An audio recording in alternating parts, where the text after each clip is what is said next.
2025 budget as the most corrupt in the country's history. But the Senate President believes there's a way to resolve the budget controversies. RG Cruz has tonight's top story. A former Philippine finance official describes the government spending plan for next year the most corrupt in history. Economist Cielo Magno joined opposition to budget cuts for key government programs, calling it anti-Filipino.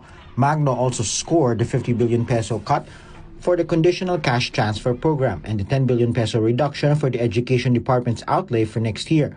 For Magno, the 2025 budget prioritizes the interests of politicians and not the public. Yung DPWH na hindi naman nanghihingi ng dagdag na budget ay binigyan ng karagdagang 289 billion pesos.